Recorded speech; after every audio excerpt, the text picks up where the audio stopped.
আমি নূপুর। আমি চাকমা হলেও নন্দীগ্রামের সবচাইতে সুন্দরী ও তরুণী আদিবাসী মেয়ে ছিলাম। আমি একজন আদিবাসী চাকমা মেয়ে। চাকমা মেয়েদের পোশাক আশাক এমন, এটা সাধারণত প্রত্যেকটা মানুষের কিছুটা হলেও ধারণা আছে। আমি প্রত্যেক দিন রাতে অরিন্দমবাবুকে ফুল দিতে যেতাম। যেহেতু আমি বাজারে ফুল বিক্রি করতাম, এবং একদিন অরিন্দমবাবু সুযোগ বুঝে আমার হাত দুটি ধরে অনেক ভালোবেসে বলেছিলেন, নূপুর, তোকে দেখে আমি আর থাকতে পারছি না। আমি অরিন্দমবাবুকে বলেছিলাম আমার বয়স হয়নি, আর আমার প্রেম করার বয়স হয়নি। ভালো, এটা কি জিনিস সেটা এখনো বুঝি না। কিন্তু অরিন্দমবাবু বললেন, আরে অনেকদিন থেকেই চেষ্টা করছিলাম তোর কাছে আসা, কিন্তু আমি ভয় পাচ্ছিলাম। তুই শুধুমাত্র একবার আমাকে একটা সুযোগ দিন। আমি বলেছিলাম, আমি আপনাকে কি সুযোগ দিব? আমার তো সুযোগ দেওয়ার বয়স হয়নি। এই বয়সে আমার সম্ভব না। আমি তো আপনার মেয়ের বয়স মাত্র 13 বছর বয়স আমার। কিন্তু অরিন্দমবাবু আমার কোনো কথা শোনেনি। তারপর প্রত্যেক দিন রাতের অন্ধকারে অরিন্দমবাবু আমাকে নিজের ইচ্ছামতো, অরিন্দমবাবু আমার পিছু ছাড়েনি, এবং আমি বাধ্য হয়ে পাগলের মতো তার কথা বিশ্বাস করে তাকে নিজের সব কিছু দিয়ে বসেছিলাম। অরিন্দমবাবু আমাকে দেখে বলেছিলেন, উপর, তুই চাকমা মেয়ে হলেও সবার চাইতে আলাদা, এবং তোকে দেখে তো যে কেউ তোর প্রেমে পড়ে যাবে। কিন্তু সাবধান থাকিস। যে কোনো পুরুষ মানুষের মিষ্টি কথায় পড়ে গিয়ে নিজের জীবনটা কিন্তু নষ্ট করিস না। এবং অরিন্দমবাবুর মিষ্টি কথাতেই আমি নিজের সবকিছু তাকে দিয়ে বসেছিলাম, কারণ আমি তার উপর অনেক ভরসা করেছিলাম। আসলে আমরা যেহেতু চাকমা ছিলাম, তাই আমরা শাড়ি পরতাম। আমাদের শাড়ি হাঁটুর উপর থেকে থাকত এবং আমাদের খোপায় ফুল থাকত। আমাদের সাজগোজ তাই কিন্তু এরকম। কিন্তু আমি চাকমা হলেও ভীষণ ফর্সা ছিলাম। তাই নন্দীগ্রামে প্রত্যেকটা পুরুষ মানুষ শুধুমাত্র আমার সৌন্দর্য দেখে আমাকে নিজের কাছে পাওয়ার জন্য সবাই পটানোর অনেক চেষ্টা করত। কিন্তু আমি কারো মিথ্যে প্রেমের জালে পড়েনি। আমি নিজেকে ধরে রেখেছিলাম।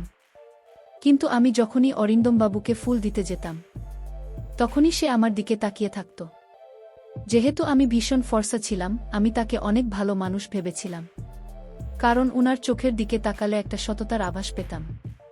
এবং জানি না কেন অন্য পুরুষদের চাইতে অরিন্দমবাবুকে খুব একটা আলাদা মনে হতো আমার, এবং আমি তাকে খুব ভালো মানুষ ভেবেছিলাম। তাই আমি নিজেকে উনার ভালোবাসা থেকে আটকে রাখতে পারিনি। তখন আমারও ভীষণ ভাল লাগত। তারপর 15 দিন ধরে অরিন্দমবাবু আমাকে রোজ, এবং আমি খুব খুশি ছিলাম উনার ভালোবাসা পেয়ে। কিন্তু সেদিন সকালে ঘুম থেকে উঠেই আমার পায়ের তলা থেকে মাটি সরে যায়, কারণ অরিন্দমবাবু হঠাৎ করে আমাকে একা ছেড়ে কলকাতা শহরে চলে গেছিল, এবং আমি 1 মাসের মধ্যেই মা হয়ে গিয়েছিলাম। অরিন্দমবাবু আমাকে কিভাবে কি করেছিল, এবার বলি অরিন্দমবাবুর সঙ্গে আমার আসল কাহিনী। আসলে অরিন্দমবাবু আমাদের নন্দীগ্রামে 1 মাসের কন্ট্রাক্টের কাজে এসেছিলেন। উনি একজন ইঞ্জিনিয়ার ছিলেন।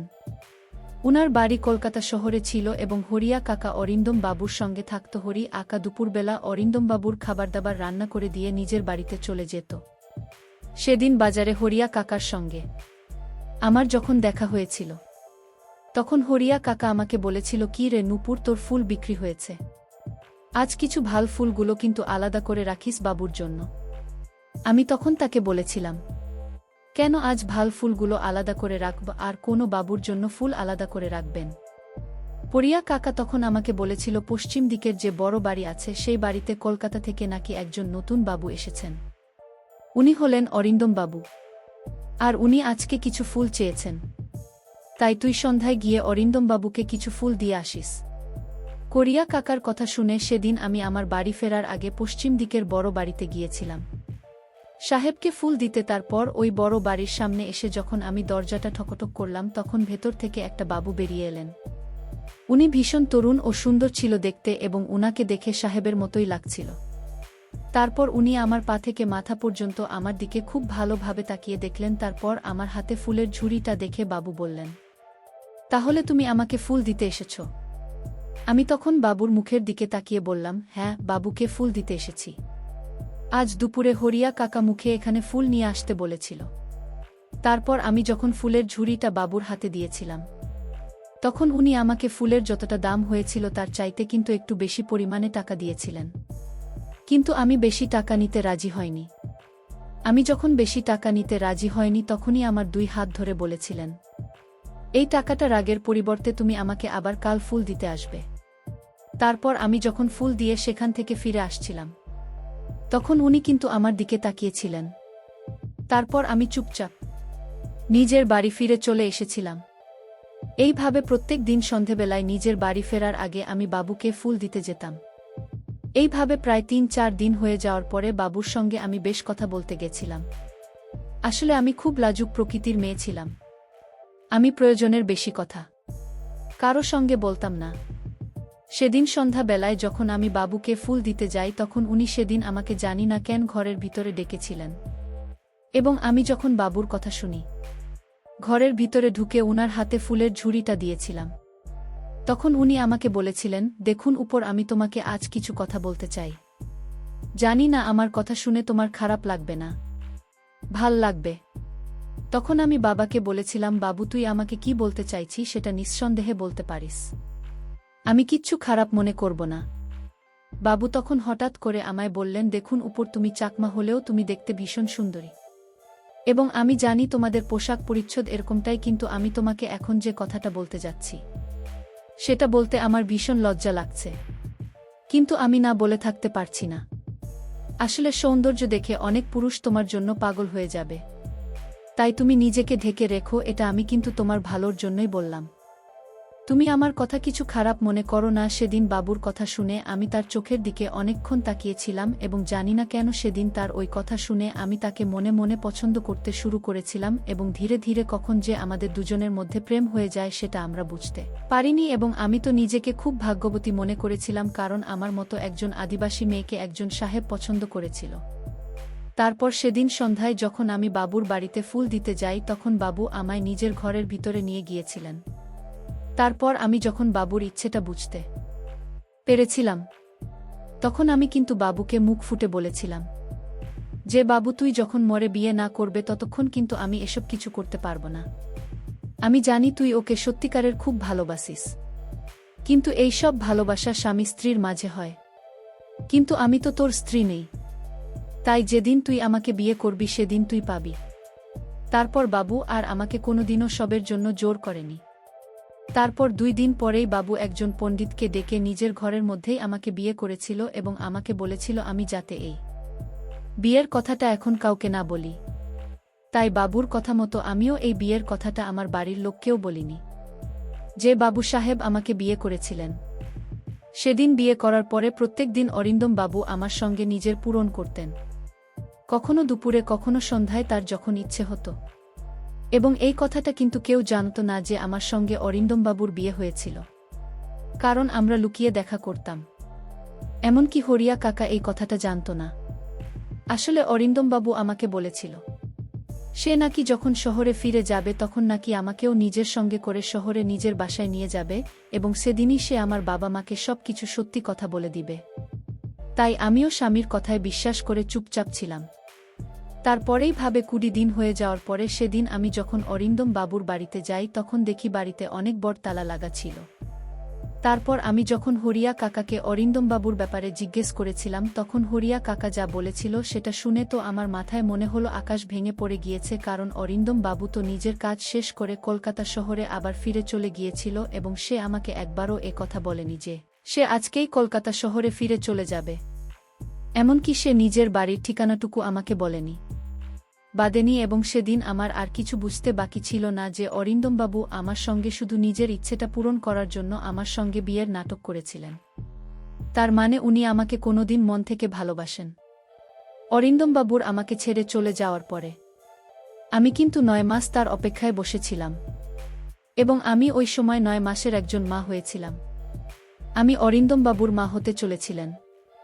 জানি না কেন, তাও আমার মনে একটা বিশ্বাস ছিল যে একদিন না একদিন অরিন্দমবাবু আমাকে অবশ্যই নিতে আসবেন।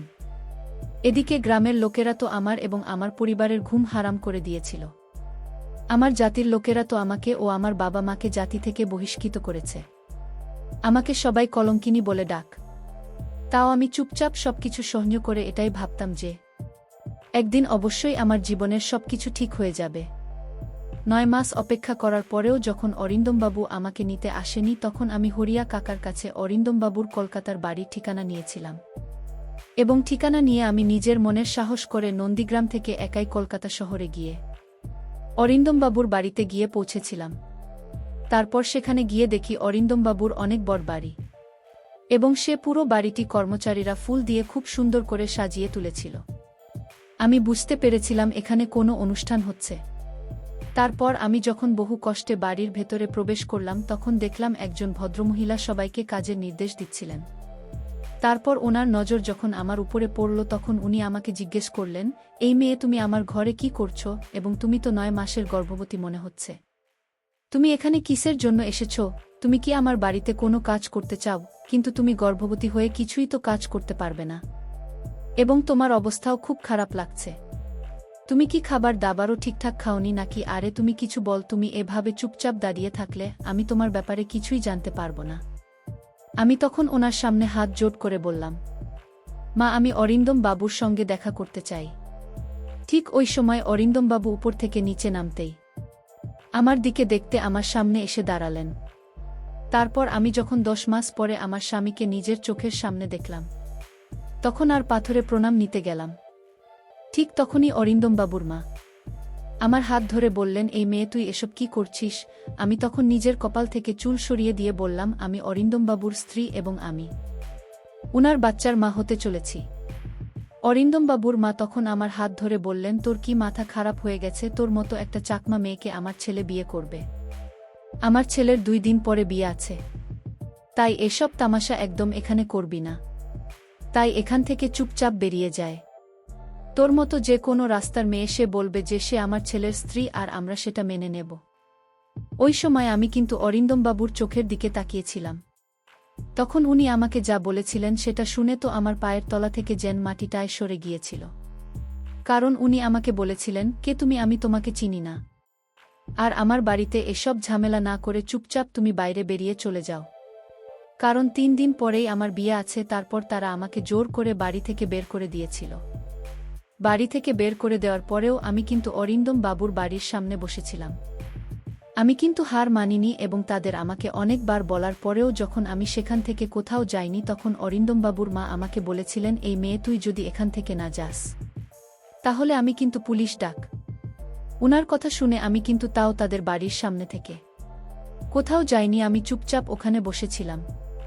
তারপর অরিন্দম বাবুর মা যখন পুলিশ ডেকে আমাকে পুলিশের হাতে দিয়েছিলেন তখন আমি পুলিশকে কিন্তু সবকিছু সত্যি কথা বলতে বাধ্য হয়েছিলাম যে আমার সঙ্গে 10 মাস আগে অরিন্দম বাবুর সঙ্গে আমার বিয়ে হয়েছিল। তারপর পুলিশ যখন আমার অসুস্থ শরীর দেখে আমাকে একটা সরকারি হাসপাতালে নিয়ে যায়, সেই হাসপাতালের এক নার্স আমার অনেক সাহায্য করেছিল। এমনকি ওই সেবিকা পুলিশকে গিয়ে বললেছিল কিছুদিনের মধ্যেই কিন্তু আমার বাচ্চা হবে, এবং ওই বাচ্চার ডিএনএ ও অরিন্দমবাবু ডিএনএর সঙ্গে টেস্ট করলেই কিন্তু সব কিছু সত্যি কথা প্রমাণ হয়ে যাবে। তা সত্ত্বেও কিন্তু অরিন্দমবাবু আমাকে গ্রহণ করতে রাজি ছিলেন না।